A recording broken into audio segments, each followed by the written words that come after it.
Hello, my name is Kevin Camps, and I serve as radioactive waste watchdog at Beyond Nuclear here in Tacoma Park, Maryland. I'm also on the board of directors of Don't Waste Michigan and the Great Lakes United Nuclear-Free Green Energy Task Force. And you had asked a question about the agricultural implications of nuclear power in western Michigan. A colleague at the Nuclear Energy Information Service in Chicago got his hands on the state of Michigan's radiological emergency plan. This is a emergency preparedness document in the event of a major radiation release from a nuclear facility. And it was pretty sobering to look at because what it talked about was really quarantining agricultural products from milk to fruit that would be contaminated with radioactivity downwind of a major accident. And we've seen real life examples of this. In England in 1957, they had one of the first reactor fires in history, and the local dairy supply was dumped into creeks and rivers and washed out to sea because it was contaminated with radioactive poisons. The radioactivity falls on the grass, the cows eat the grass, and their system concentrates it in the milk. And earlier, my coworker Paul Gunter mentioned that the sheep in the United Kingdom are eating radioactive contamination from fallout thousands of miles from where the accident took place in the present day, and their milk is concentrating it, and so the ewes who drink the milk become contaminated, and so there's a restriction on ewe meat sales, lamb, in the British Isles because of Chernobyl to the present day. And there's examples across the country here. There's a group in Connecticut and New York that's doing not only goat's milk analysis to see how much radioactivity from the local reactors is in goat's milk, but they're also asking for volunteers for a human breast milk study to see how much radioactivity from the local nuclear plants is in human breast milk in that vicinity. So this is a real issue, the contamination of agricultural foodstuffs. Another issue in Michigan will be the impacts on fisheries, and we've made this a big issue in our intervention against the new reactor at Fermi nuclear plant in southeast Michigan. The impacts on really world-class fisheries in the western basin of Lake Erie, walleye especially.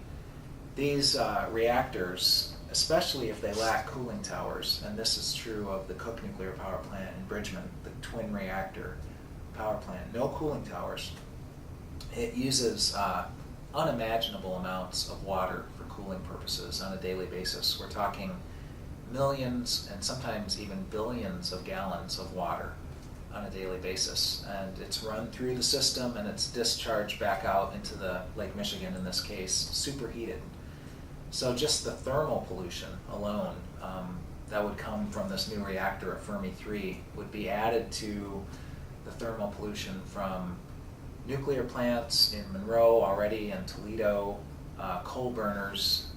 Western Lake Erie is a very shallow body of water. Its average depth is 24 feet.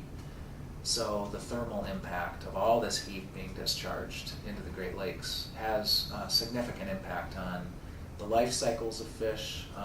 Another report that my coworker Paul Gunter has done is called License to Kill. It's not only about the thermal discharges, but also the intake of all that water, containing early life stages of various fish species, which then are killed by being sucked through the nuclear plant system. And then they're just discharged back out into the lake, really as kind of chopped up debris at that point. And at certain locations in the country, these are major impacts on certain species of fish, and the same can be said of the Great Lakes and these huge water withdrawals for not only nuclear plants but also coal plants in Michigan. And another one is the Ludington facility, which has been called the biggest killer of fish on the Great Lakes. This is the water incline, which is then released as a hydro project that Consumers Energy runs. And because they draw in so much water from Lake Michigan and run it through their system, they're also killing fish species. So It's a little known impact to the general public, but in terms of the fisheries of the Great Lakes, it's very significant. So again, that's a big difference between renewable sources of electricity like wind and solar, geothermal. They don't involve this massive use of water, really just to deal with their heat pollution is what that's all about, and for cooling purposes. But nuclear and fossil fuels do that.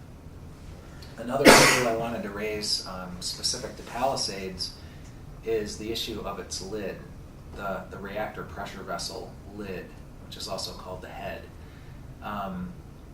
We had a real close call in Toledo, Ohio at the Davis-Besse nuclear power plant in 2002.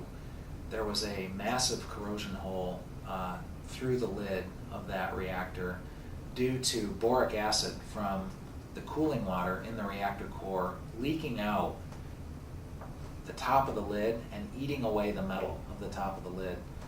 The corrosion had eaten through nearly 7 inches of carbon steel, and all that was left of the lid at Davis-Besse was a 3/16 of an inch stainless steel liner that was bulging and would have burst in a matter of weeks of additional operations. So by the skin of our teeth, we narrowly missed a meltdown scenario at Davis-Besse near Toledo just 7 years ago. The reason I bring that up is that Palisades has a very similar risk going on. Consumers Energy, which used to own Palisades, had plans to replace the lid of the reactor in July of 2007. And that's going on 2 years ago at this point. In the intervening time frame, Entergy of New Orleans has taken over ownership and operations of Palisades. And just a few days ago, at a meeting with the Nuclear Regulatory Commission in South Haven, Entergy Nuclear made it known that they have no plans to replace that lid, that they've recalculated the safety margins and they see no need to replace the lid. So this is a highly corroded reactor lid at Palisades, and they're really taking a huge gamble with public safety at Palisades by not replacing the lid. So we have to question whether their motivation is simply to save money. To replace the lid is a major project, but it's a basic safety step that should be taken. It's been taken at numerous reactors across the country in the aftermath of the Davis-Besse fiasco. So it's just another example of a major risk that's being taken at Palisades, apparently to save the company money and to boost its profit margin. And the Nuclear Regulatory Commission Office of Inspector General, to its credit, in the aftermath of Davis-Besse, issued a scathing report of the NRC's own behavior and performance at Davis-Besse, that the company's profits have been prioritized over nuclear safety and the safety of the public. And unfortunately, it appears that the same exact scenario is playing out at Palisades at this point.